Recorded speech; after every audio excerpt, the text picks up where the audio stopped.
From family events to volunteer opportunities to community happenings, there is a lot going on in your community.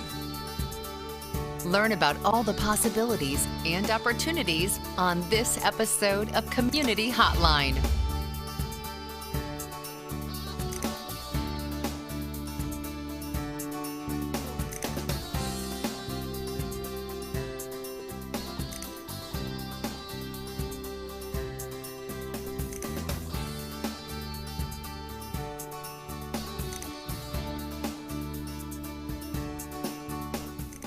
Hi, welcome to Community Hotline. My name is Monica Weitzel, and we're here at Metro East Community Media in Gresham, Oregon. Tonight with us, we have, as our first guest, Future Connect. And Future Connect is part of the City of Portland's program, I guess. It's going to be talked about tonight by Julian Rondello, who is the Strategies Coordinator for Future Connect. Welcome, Julian. Thank you. And Josh Laurie, the Scholarship Manager from Portland Community College. So, welcome. Glad to have you guys on here tonight.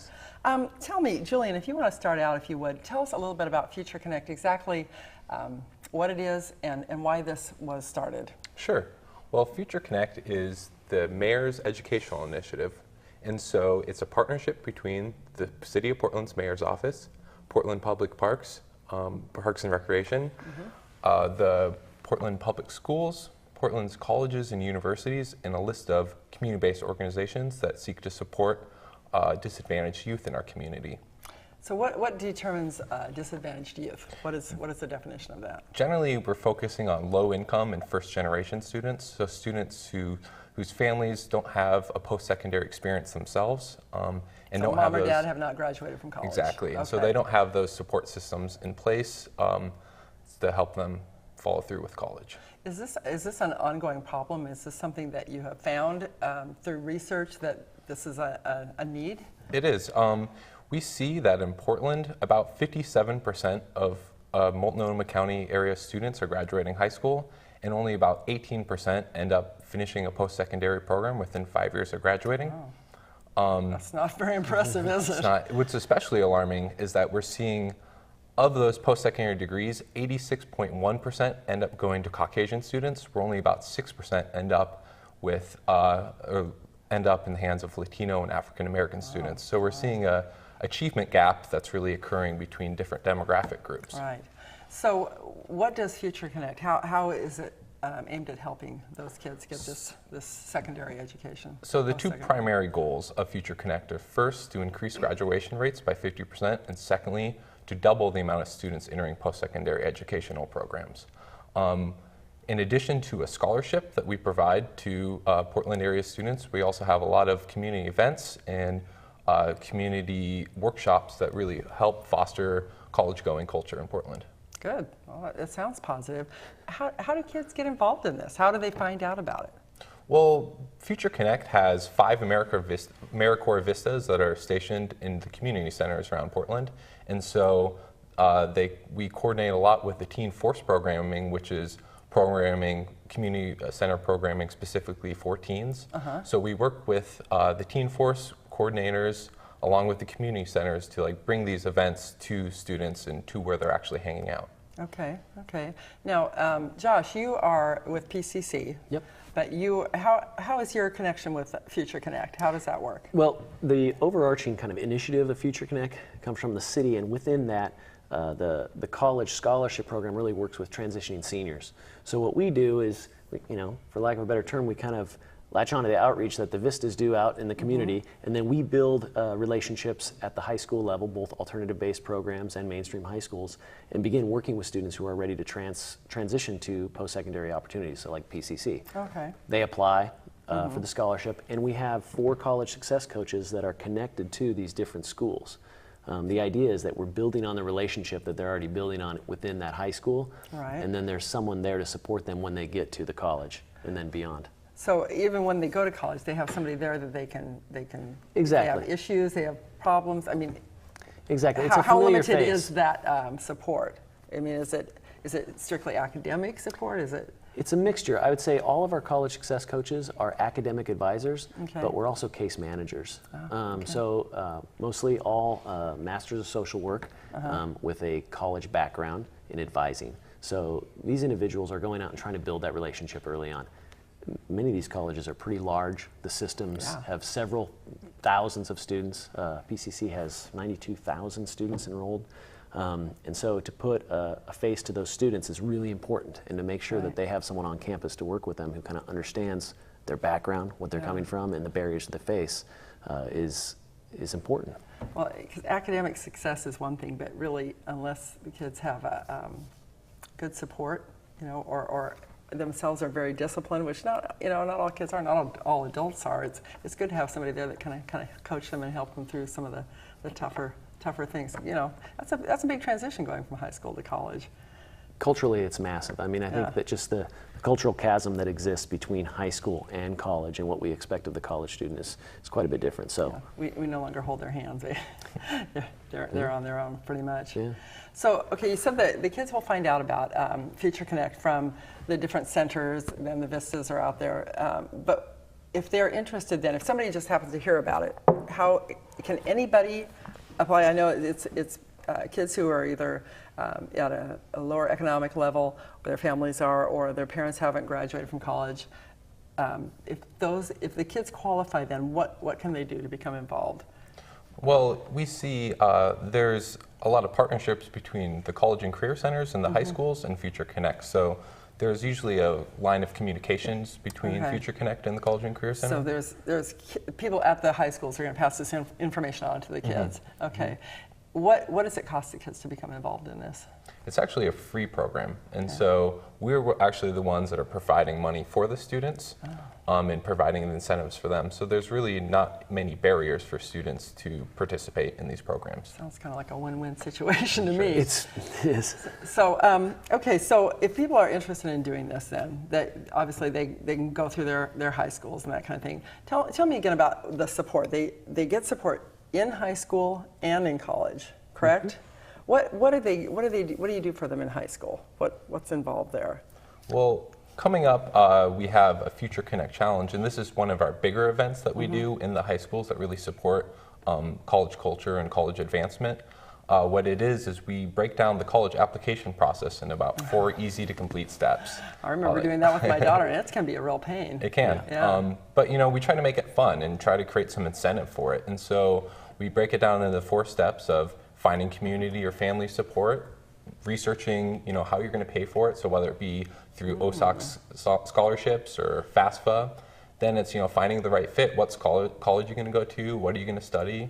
And then finally, it's making sure you're going to follow through with it, that you're going to graduate high school and that you're going to apply for college. And so for each week, students are assigned one of these steps, and for each step they complete, they get entered into a prize raffle. And so we're creating these incentives for students to do it. And there's some great prizes we have to offer. So we're, you know, hoping to, you know, give an internship away for winners. We also have like Trailblazers tickets and a job shadow, a scholarship slot as well. And so there's a lot of incentives and great career advancement prizes that we offer for it. Nice. That sounds good. Okay, so then the kids get involved and they do that. What about, is there any, do you work with them at all as far as helping them choose a school? If they want to, is there any help with them maybe, do you tour schools or anything like that? Sure, we have a list of college fairs that we do. For instance, February 6th, we're going to have a college fair at David Douglas High School. And so the idea for this is targeting, you know, local schools. So whether it be Portland Community College or Clackamas Community College or Mount Hood Community College, we're trying to get them and a lot of other trade schools to come to the school. And so students can kind of, you know, meet the staff. And then also it's kind of an opportunity for students who don't already have college plans or didn't really plan on going on the 4-year track to, you know, have someone right there, see their possibilities with these schools. Right. Good deal. I think you brought a video that we should probably take a look at and give us a little better idea of what we can expect. So I think this would be a good time to roll that video now. We have a problem. Only 1/3 of Multnomah County High School students will go on to college after graduation. Even fewer will finish. There are countless reasons why these students don't succeed. lack of money, childcare, overall lack of support. The list goes on. But now there's a solution. An innovative program created through a partnership between the City of Portland and PCC that takes student success to the next level. One that provides one-on-one guidance and direct support to students from their first day at college all the way to graduation. This program is Future Connect, and in September 2011, 150 students joined its first class and started a journey that would change their lives forever. They have a long way to go to reach their dreams, but with Future Connect, they can get there. What if you could change the future for at-risk students? You can. You can. You can. Future Connect is a scholarship program at PCC that works with first-generation and low-income students. I was very drawn to Future Connect because I thought, this is it. This is the program that is the bridge, the conduit from high school to college, and not just getting students in, but helping students succeed at the next level. Future Connect is the lifeline for students. In order to be successful, you gotta have somebody by your side, especially because of the backgrounds that these students have come across. They don't have a lot of positive encouragements. And so having a professional, somebody that's gone through the course and just can show you the ropes is so important. Unlike many scholarship programs, we don't just provide money to students. While the money is important, we build a relationship with them before their high school career is over. So every time we meet with a student, we ask them, so what's your dream? And then we want to get to what their dream is and how college can be part of that. Future Connect gives you the positivity, the encouragement, the power. It's a different way, it's a different style, it's effective. In America, if you don't go to school, then it's hard. Before Future Connect, I've dropped out of school. I got kicked out once. I was always getting into trouble. Before I was on this path, I didn't do well in high school and I dropped out when I was 16. I was basically just going through the motions of life. I didn't have a sense of direction. Sometimes I feel like it's so hard. I can't do this, it's too much, I'm overwhelming, but I say, school is so important. I was thinking about not even going to school, but then they kept a positive attitude. They made things seem so exciting and like it would be beneficial.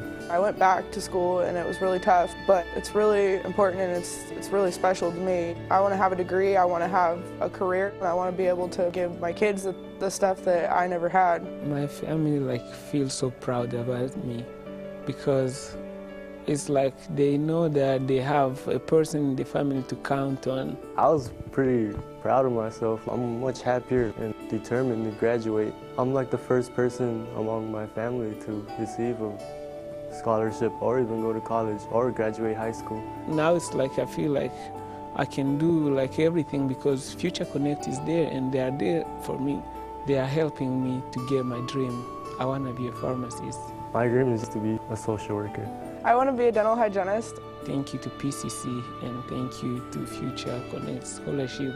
I think that this program has definitely made a huge impact on my life, and I know that it's made a huge impact on other people. Now I feel like I have this purpose and I'm fulfilling my dreams and I'm doing what I'm meant to do.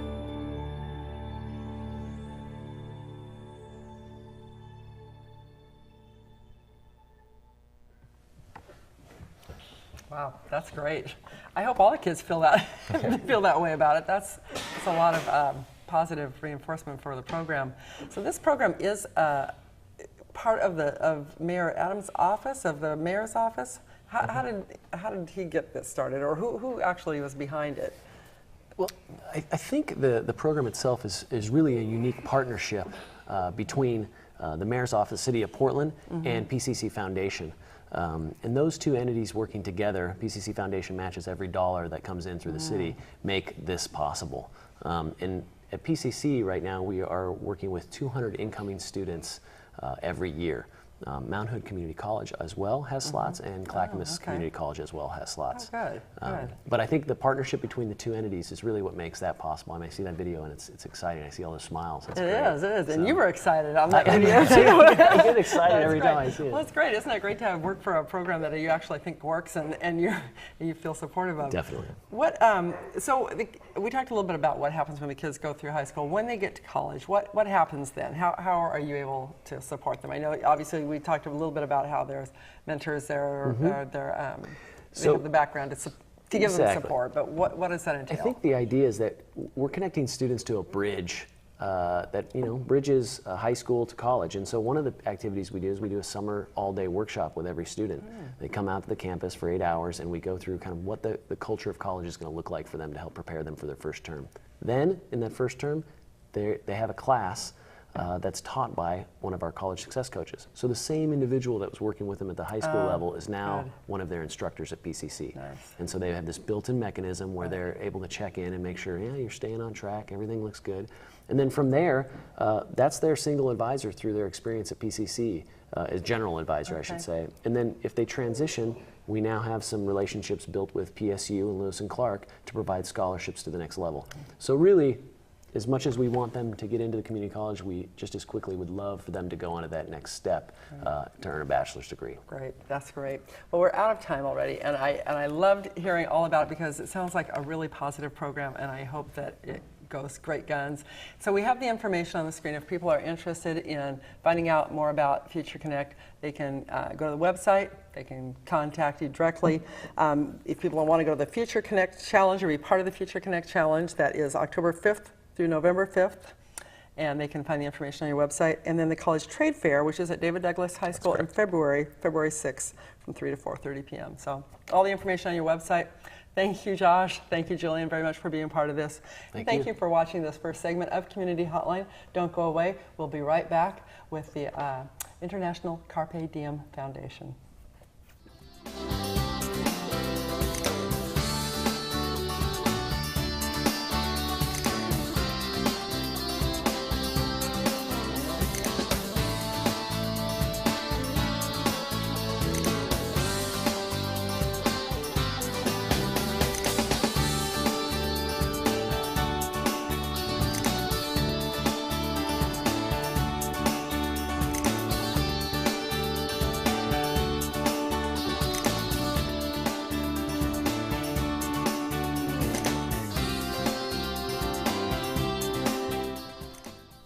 Volunteers are the cornerstone of local communities, and they enjoy the satisfaction that comes from being part of something larger than themselves. Multnomah County invites citizens to participate in projects that benefit the greater good of our residents. Want to help homeless animals? There are countless volunteer opportunities with Multnomah County Animal Services. There's always a lot to do when caring for almost 10,000 animals a year. Our shelter is at the forefront of animal care with some of the most progressive programs in the nation, and we depend on volunteers to keep those programs running. From showing cats to potential owners, to training dogs in the shelter, to fostering a shelter pet in your home, you can help your community by volunteering your time and talents with Animal Services. To find out more about this volunteer opportunity, visit their website. To explore other volunteer opportunities, contact the Office of Citizen Involvement. Shape your community. Volunteer. KZME Radio is a new station that is committed to entertain, inspire, and connect our community through programming that celebrates local music, arts, and culture. It was created to put local music and local arts on local radio, and it is a vehicle for our creative community to gain exposure while also celebrating what the Portland metro area has to offer. Hey folks, I'm Mike Midlow from the band Pancake Breakfast. What's so cool about KZME? Well, it's local music. You know, you can't go to every live show. Believe me, I've tried. So you could tune into KZME and hear a bunch of music that you might not get to see otherwise. Why should you support KZME? Well, it's pretty obvious. I mean, if you like Portland Town, USA, homegrown music, independent radio, and if you believe in the powers of rock and roll, then contribute to KZME. It's music where you live.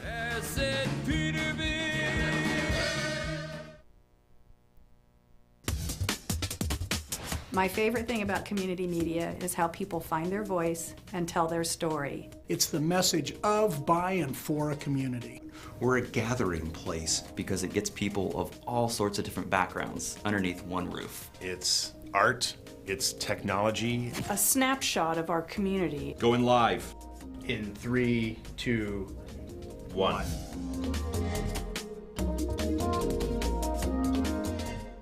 The League of Women Voters makes history. Our country would not be the same without their dedication. Formed by women who organized to win women the right to vote. It is now a co-ed organization. Studying, informing, and acting. Nonpartisan. grassroots, influential. taking political stance on many issues. The League of Women Voters encourages all citizens to be informed and active in government. Join the League of Women Voters of East Multnomah County in making history today. Hi, I'm Luke Perry. You're watching Metro East. Over 25 years of great community media.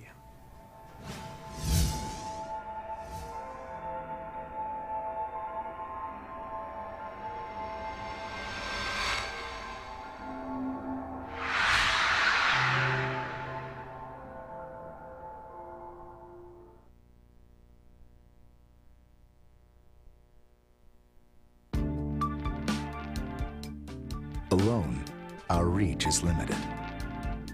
No matter how great our intentions, on our own, we can only stretch so far. But at Rotary, we believe the right group of people working together can make our communities, our world, a better place. Rotary, humanity in motion.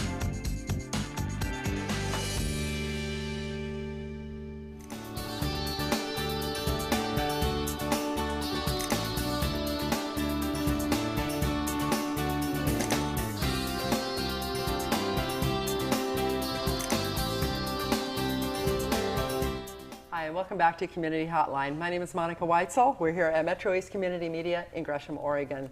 And now for my second guest tonight, I have with me the International Carpe Diem Foundation. Representing them is Ethan Knight, who is the founder and chairman of the board. Ethan Knight, welcome to the show. Thank you. And Maxwell Clark, a student with the International Carpe Diem Foundation, or ICDF, as I'm sure you occasionally call it. Yep. Welcome. Nice to have you here tonight. So, Ethan, let me start with you, if I could.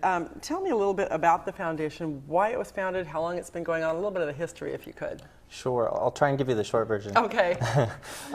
In short, Carpe Diem Education is a for-profit educational institution. We take mostly gap year students, which is sort of that time between high school and college. And what they do is they go overseas typically, and they'll do typically a 3-month service learning focused semester. After probably about 10 years of doing that work, I realized that mostly it was students who were from a fairly privileged background that were able to take advantage of that, just by virtue of the travel and expenses. Yeah, it's not cheap. Exactly, exactly. And so I got tired of seeing this just be the province of the well-to-do, and so decided to build a foundation so that we could work with students from lower income backgrounds to avail themselves of this opportunity. And so the foundation came into being about 4 years ago. For the first 2 years, it was just working with sending 2 students overseas a year. And then after that, we said, you know what, we can do better. And so we went into hiatus this last year to reorganize. And this year, now it's a full year-long program. Wow, that's amazing. Now, I first found out about you because I was a follower, or a fan, I should say, of Pangea Project, and you recently kind of absorbed them. Is that right? Exactly. I don't know if that's the right way to say it. Yeah. It was kind of a bittersweet thing for us. Very sadly, they are or were a phenomenal organization. Yeah, I was very impressed with their work. Yeah. Exactly. Yeah. Unfortunately, they had to shut their doors after a good run, something like 7 or 8 years, and they helped a lot of students. Max being one of them. Oh, is that right? Yeah. Exactly. Yeah. Okay. And so they came in and through basically, I think the economic downturn hit everyone. Yeah. So, are you doing a lot of what they were doing, and your missions are very similar? Is that right? Exactly. It's a very similar model. I think there's a few distinct differences. One is that they spend longer time overseas. Another is that we work with students that are more geared towards going to college. So the economic model is slightly different, and then we also have adult programs that are going to be the sustainability model for the nonprofit. So we're going to start offering 2-week-long programs for adults, and that's going to basically fund the program in addition to existing FAFSA funds through college. We're going to talk more about that later. So, okay, now Max, tell me a little bit about you. How did you started out with the Pangea Project, and now you're part of the International Carpe Diem Foundation? Well, yeah. Thanks to switching to Mount Scott, the alternative school, I was offered the opportunity to travel to Ecuador in 2010, which I took and was great, amazing experience. I bet it was. I got to travel to Ecuador that summer for exactly a month, studying social justice issues, grassroots leadership and lobbying, And we got to meet with all these different leaders and change makers all throughout the country, learning what it was like to be a leader and change maker and how we could make a difference in our own community as well as in Ecuador. Do you feel like it's made you more of a leader from having to have that experience? Definitely. It gave me an amazing global perspective and a whole new view on just how I live my life. And I would be super grateful to have that again I bet. in a new place and new group of people. So now you've done that. You were there for about a month. What kinds of things did you do there? I mean, you said you met with different people. Did you actually do any work there? That kind of thing. What kinds of things did you do? Yeah, we went all over the place. Did quite a few service learning projects. In particular, one weekend we went to this indigenous village called Sariaku, in which one day, for example, we cut down trees and carried the trees up a giant hill. Yeah, there's some work, huh? to help someone build their house. Another day we went on like a 7-hour trek through the rainforest to feed this animal called a tapir. They're like giant pig rat things. The village we were staying in, they have a really close connection with these animals, and they have a little hut they built for it, so we went up there to feed it, which was cool. I've seen pictures of those animals before. Yeah, things like that. Wow. Really get so involved. what opportunities will Max have through Carpe Diem? Well, so the way that the program's designed is that the first semester they tap into existing college resources. So they'll attend school at either Portland Community College or Portland State University. And then in January, they start to rev up specifically towards what will be a 3-month semester starting in February, where they get to choose which program they want to take to going overseas. And so through Carpe Diem, the for-profit side, they're able to choose, and they get it below cost actually, and then they can choose to either go to Northern India, Southeast Asia, East Africa, South America, or Central America. And so they're traveling programs, and they're small groups. We have excellent staff who will take them overseas, and those types of insights, they're just invaluable. Oh yeah. What's the biggest change you see in kids when they come back from an excursion like that? That's such a tough question. Yeah. It's a good one though, because I think more often than not, things students see is they both tend to see how lucky they are to have simply been born American. Quite often they'll have a greater appreciation and affinity to help their fellow man out. And more than anything, I'd say, just the sense of self-reliance, self-awareness, maturity. It's like, it's different when you go out and over the course of the 3 months, they're slowly weaned into this sense of taking ownership for their own experience.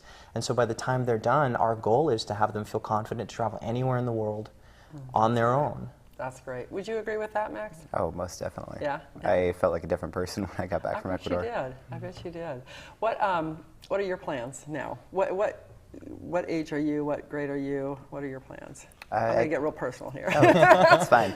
Yeah, I graduated from Mount Scott half a year early in January. I'm 18 now, and I'm going to go to PCC in the fall. And then part of the Carpe Diem program requires that you go to PSU for a term. So in the winter, as long as I get into PSU, I'll be studying there, taking some prerequisites, and then in the spring, hopefully traveling to India for 3 months, taking courses and having the experience of a lifetime. I'm sure it will be.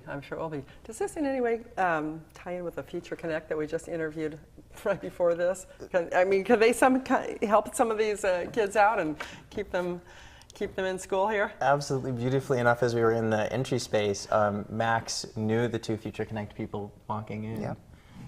So Future Connect, in many ways, it serves, just like any nonprofit. It's far better to build partnerships than it is to go out on your own. That's right. That's right. Same with anything, right? Yeah.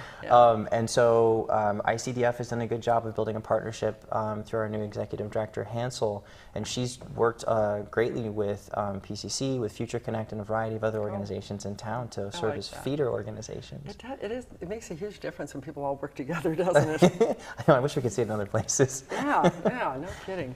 Now, the nonprofit side of it has to obviously be supported somehow. So, and you said part of it is from the for-profit side?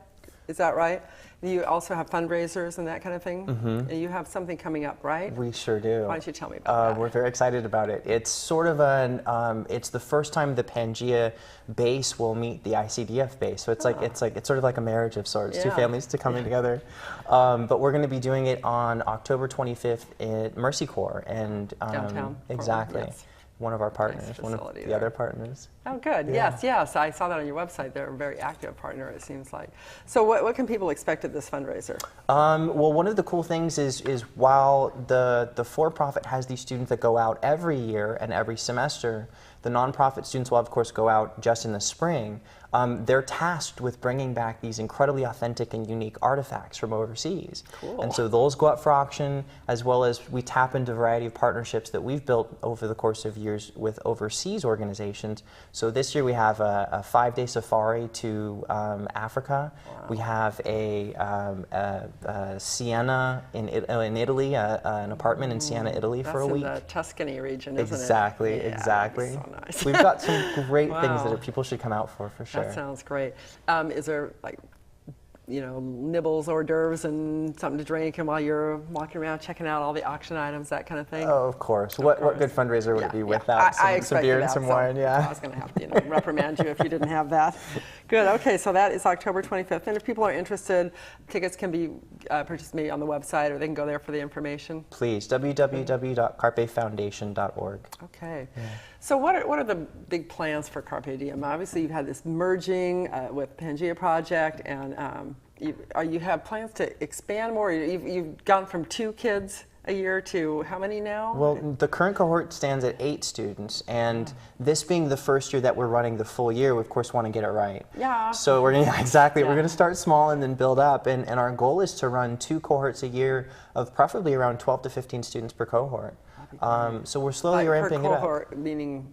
So for instance, is that per trip? Exactly. So what they'll choose, they'll all go together in connection through classes, meet weekly or monthly rather, and then go on to their overseas programs, staying connected, because a cohort model tends to work so that when one person maybe needs a little bit of help. Right. So they've already had some kind of bonding there beforehand. That's exactly. Great. Okay. So what was the other question I just had for you that just escaped my mind here?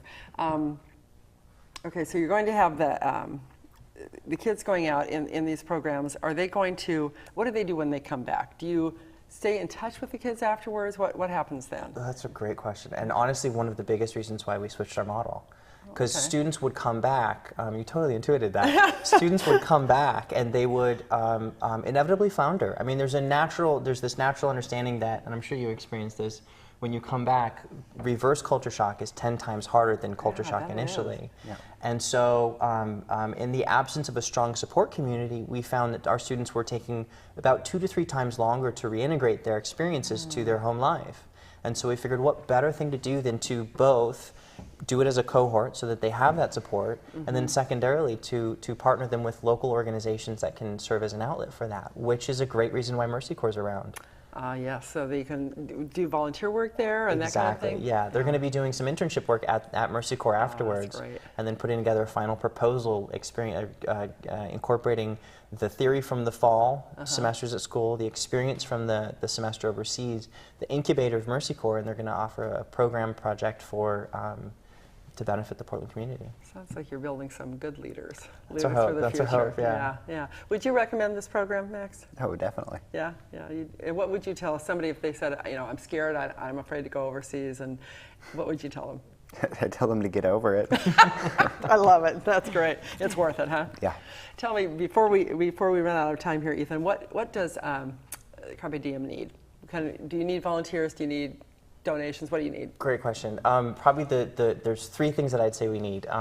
Volunteers for sure. What good nonprofit could run without a good set of volunteers? Donations, absolutely. In our sort of freshman year with this new program, obviously expenses are higher, and as we're developing these adult programs, which is my third thing, adults to do the programs, hint, hint, wink, wink, Yeah.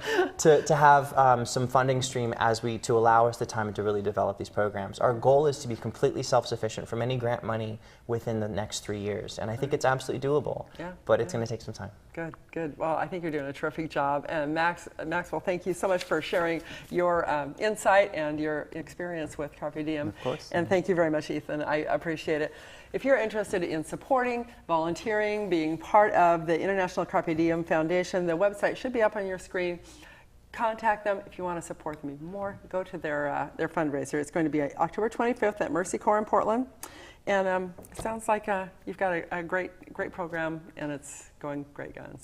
So, thanks for watching this section of Community Hotline. Don't go away. We'll be right back in just a few minutes.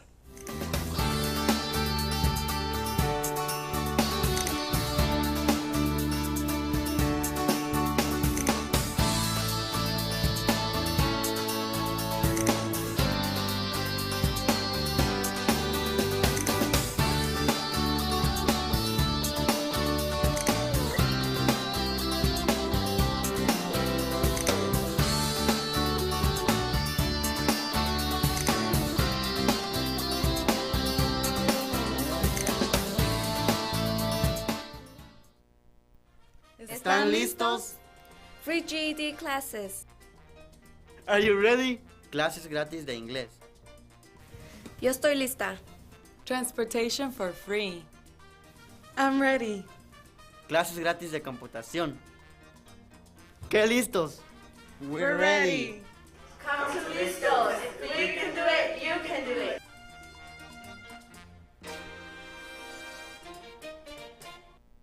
What am I supposed to do with all these corks? Turn them into a cork board. What about all these floppy disks? How about a fantastic journal?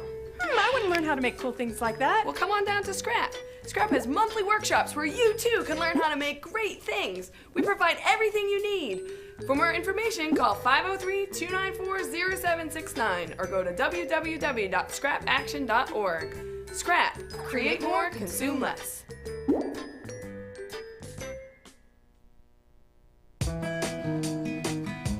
Vienna Star was my guardian angel when my life was in shambles. They helped me find counseling and shelter.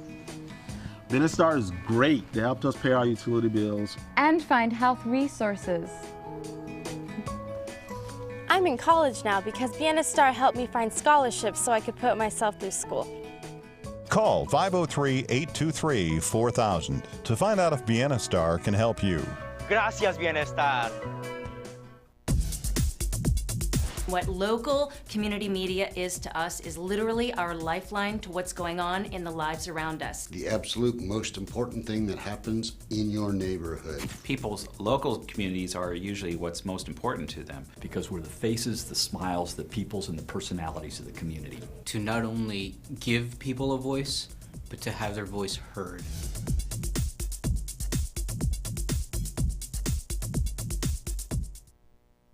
Volunteers are the cornerstone of local communities, and they enjoy the satisfaction that comes from being part of something larger than themselves.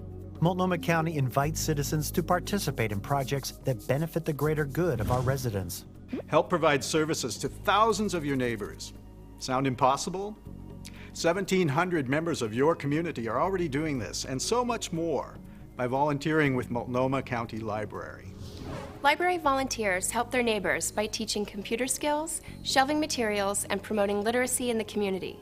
The library provides a wide array of services, including lending popular books and DVDs, computer access, and life-enriching activities. Give a neighbor a helping hand and spend a couple hours a week at the library, making your community a better place. To find out more about this volunteer opportunity, visit their website. To explore other volunteer opportunities, contact the Office of Citizen Involvement. Shape your community. KZME Radio is a new station that is committed to entertain, inspire, and connect our community through programming that celebrates local music, arts, and culture. It was created to put local music and local arts on local radio, and it is a vehicle for our creative community to gain exposure while also celebrating what the Portland metro area has to offer. Hi, I'm Allie Wesley, And I love KZME because it's a great resource to find out about awesome music in our community. They have hip-hop and pop and chamber folk and pretty acoustic music, and they have everything that we have in Northwest. You should support KZME to support these local artists and the awesome music that you can find.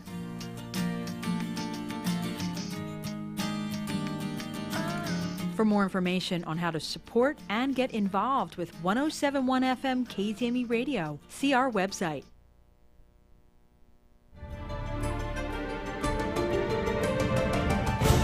When disaster strikes, emergency professionals may be overwhelmed. Can you care for yourself and loved ones until help arrives? Can you help neighbors amidst the chaos? Are you ready? Get ready. Join a community emergency response team and learn skills that will save lives. The City of Gresham offers free CERT training. Sign up for the next class and get ready. What is it like to have a loved one die? Each month, over 300 children and teens who have experienced a death turn to the Dougie Center for Grieving Children. Inside, they find a safe place where they can share their experiences and move through the grieving process. The programs at the Dougie Center are funded by private donations. Thank you for making it possible for kids like me to attend groups free of charge. The Dougie Center, because grief comes in all sizes. This is the story about a group of kids who volunteered. Doing something nice for someone. We fixed stuff. Did some art projects with the kids. We fixed up his house. We worked in the woods. Cleaned up the park. Did something for the planet. We just did it. No other reason. And you know what? It was great. At first, they didn't know each other. Well, that didn't last long. This guy is really funny. Me? These are my new friends. Are you into it? Call 4-H or check out our website at areyouintoit.com. If you are experiencing physical, emotional, or sexual abuse, help is available. I'm scared. He's been beating on me. If you need help, or if you want to help stop domestic abuse, call our crisis line at 503-281-2442. You don't have to be alone. Make a call that could save your life. Bradley Englehouse, providing hope and safety for more than 30 years.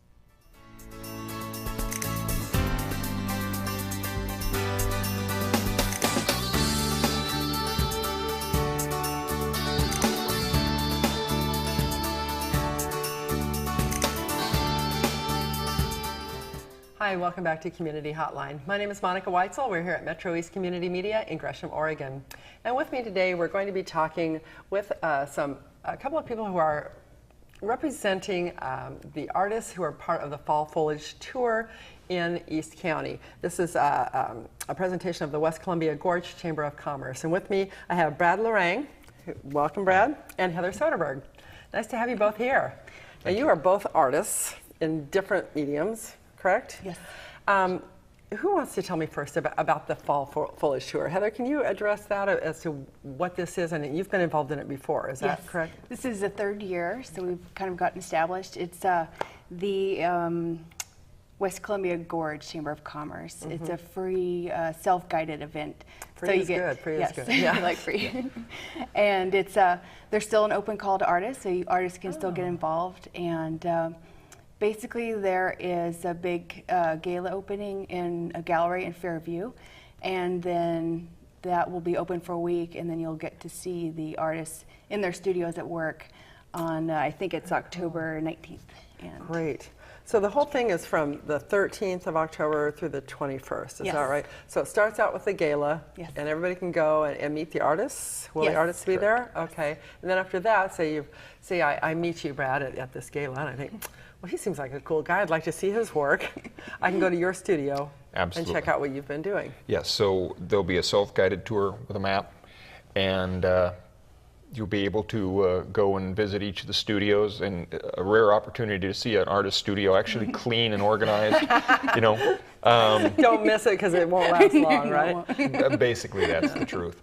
And we are trying to get other artists. We're still wanting more artists on our tour. So if there are any artists who are interested who are in the Gorge area and in the West Columbia River Gorge area, then even if they don't have a studio that they can tour, there's an opportunity for them to be a guest artist at other studios. Now our gallery and studio in Cascade Locks, we've got a couple of guest artists who will be demonstrating, and so it's really going to be a whole weekend of events. Most of the studios will have hors d'oeuvres and things going on, so it's going to be really interesting for people to come, and it's really a good time to get to see how the artists create the pieces that they do. Heather, her studio, and she also has an art foundry, and they will possibly be doing metal pours. So you'll that'll be something most people don't get to see. No, so 2,000 degree metal being poured. It's really interesting, and then we'll be giving tours of the foundry and showing the foundry process. And the majority of the work that I do is fabricated, and so I'll have my shop open, and people will be able to watch the way I do the things that I produce. So it sounds like fun. What is the area that this covers? I mean, is this Fairview, Troutdale, Wood Village? Yes, Cascade all the way to Cascade Locks. Cascade Locks Corbett? Is it include Corbett or not? Yes, Corbett's included. Yeah, so it's all along the gorge, which is a beautiful area too. It is beautiful. So, just to take a trip alone out there. Yeah, it'll be a wonderful. Especially this in the fall is beautiful when you can see the lots of color and that sort of thing. And all of the artists will be producing a piece that will be an auctioned item and the night of the gala. So my piece was actually the People's Choice Award last year. Well, in fact, I think we have a picture of that. If we can get our crew to pull up a picture of the People's Choice Award, it's on the poster this year, right? No, these are all typically our fall themed. Okay, so this is fall, right? This was fall. This was called Lady of the Vineyard, and I brought a couple of other pieces. It was actually a series of the 4 seasons. So I also did have a couple of other pieces here that represent the other. Let me guess. This is winter. This is winter, yes. So this is fabricated out of mild steel, and I use both hot and cold applied chemicals, patina, and also metal stains, which are transparent, kind of like lacquers. Wow. And a lot of different techniques in the process. A lot of it's how the metal is finished. That's beautiful. It's just beautiful. And you also have summer. Then I also have, I call this piece Shades of Summer. That's great. Isn't that great? So do you sell them as a set? You sell them separately? Well, needless to say, I have 2 of them left, so I've sold them separately. Ideally, it would be that somebody wanted to collect all 4, but not necessarily. So as you see, autumn or fall and spring are not here currently because those have been sold. Found happy homes. Good. And then the other things that I do are typically things that are indigenous to the area. I do lots of mountains, trees, waterfalls, landmarks of the gorge. Didn't you have one of those too? Did you? It's over there. Okay. Well, so people can come to the tour and they can see the work that you've done. Is it dangerous work? Because you're working with metals, and you too, Heather. I mean, you're both doing things that sort of look to me like they be somewhat dangerous. They can be. Yes. Yeah, they can be. We all have. We both have all of our digits. So good. So far, so good. I've been doing it close to 40 years. Hers are prettier than yours. I'll note here. She's got red nails. So you should try that. Yeah, mine. Hides the clay. You look like a working man. Mine look like I've been working. So I did actually the foundry for 25 years prior to kind of diverging into the fabricated work about 15 years ago. And so pretty much been, and Heather as well has been doing this her entire life from the time you were forced into it. Well, tell me about that, Heather. Old. Tell me about your background in art and your artistry. My dad was a welder, so I grew up almost literally in the foundry business. So. Wow. Started from a very young age, learned how to weld when I was 10. And really? So, yeah. Wow. Hey, well, that's one way to get put in on the, step up on the whole process, start real early. Yep. And you're a sculptor? Yes. And show me what you've done here. Here's 2 examples. Okay, let's start with this one here. So I sculpt, I make my own clay, and I start out with an oil-based clay, and then I use a lost wax casting method, and that involves about 13 different steps. Wow. And you know, of course, in cast bronze. And what do you call this one? She is Kai Kauhale, and that is Hawaiian for the sea is my home. I love that. I love the turtles. Thank you. They're great. It's beautiful. Thank you. And this over here is your work also? Yes, and this is, I do a lot of work with veterans and cemeteries, so this is for Marine. These are his boots, so. Oh, how great. Yeah, so. How great is that? So, and how long have you been doing this? Since I was 2, so about 35 years. Since you were 2? Yes. I'm guessing, well, you weren't welding yet, but you were no, I was sculpting then? Was yes. it Play-Doh or what? Wax. Really? Yep. Really? Yeah, Wow, yeah. so you always knew you wanted to be an artist? Yes. I took a sabbatical from it. I actually always wanted to be a cop, but And were you a cop for a while? A little bit, and not a cop, but I worked in law enforcement in college. That's what I got my degree in. So I did rebel a bit, but I'm back in art. Well, I like that. It's varied. It's varied. It is. What about other artists? Do you know the other artists? Is there a camaraderie between the artists in this community? Yes. Absolutely. Tell me a little bit about that. Group. Tell me about some other artists that are there, or what it's like working. You don't feel like you're in great competition with each other? Not at all. Not at all.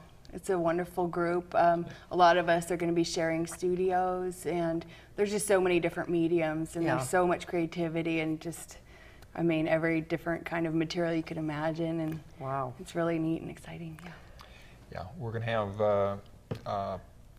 well, at our last studio tour, we had a glass artist who actually came and did glass beads, and we had a ceramicist who was doing hand-formed pottery, and actually had an artist who was doing block print demonstrations. So he was working on carving one of his blocks. Wow.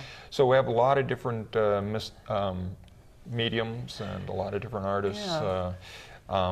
You know, our whole goal out in Cascade Locks, at least Heather and ourselves, is trying to build an art community out there and trying to get other artists come out and you know, be part of that community. It's so amazing how many incredibly talented artists there are in the Gorge area. And like I said, we're got a call out to artists. So if any artists who want to come and want to be part of this studio tour, the sooner the better, because we still have to get the brochures and the maps and everything printed.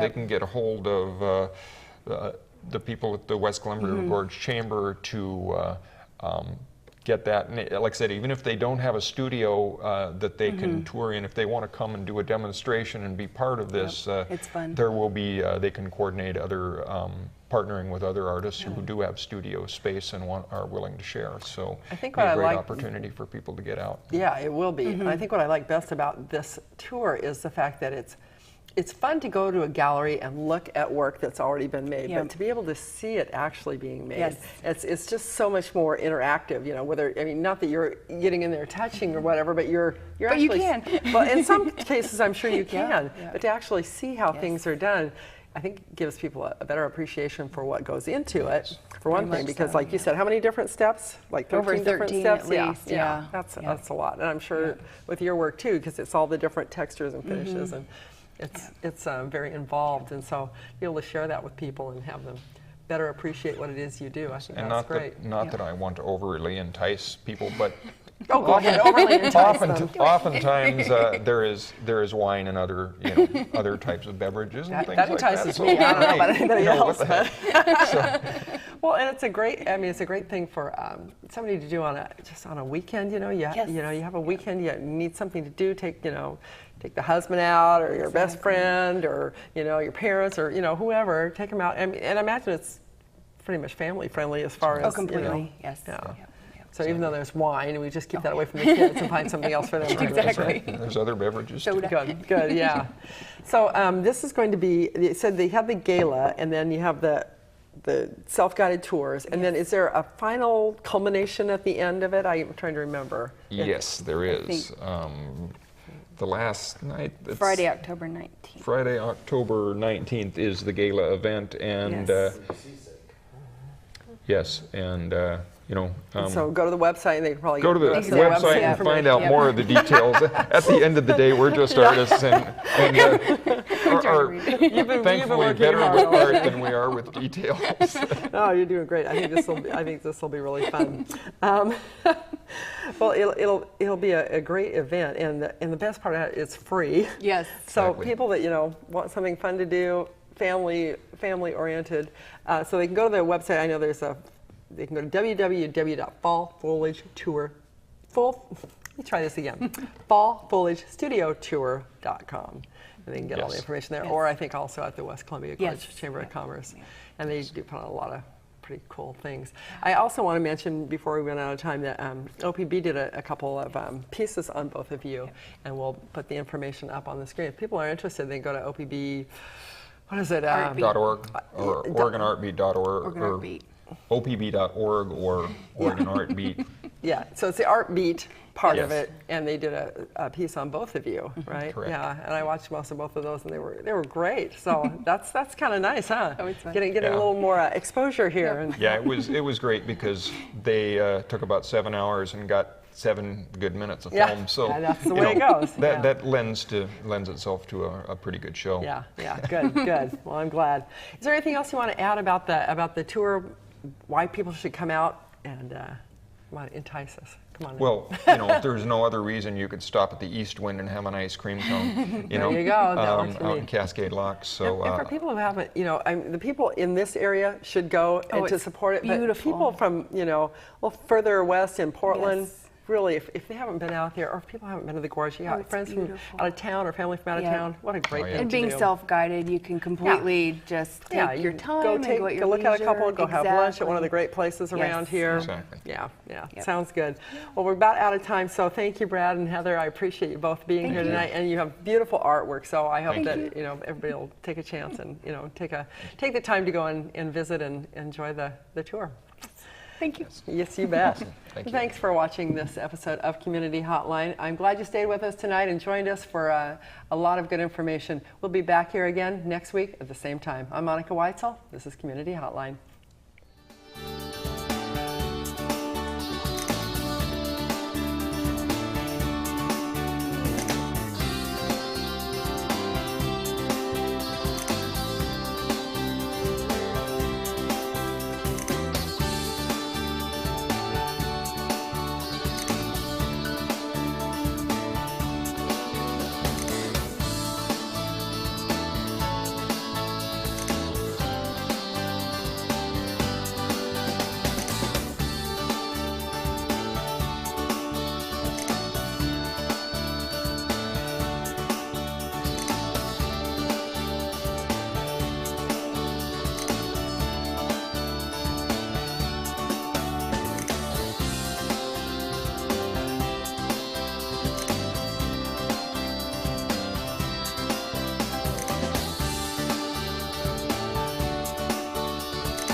What am I supposed to do with all these corks?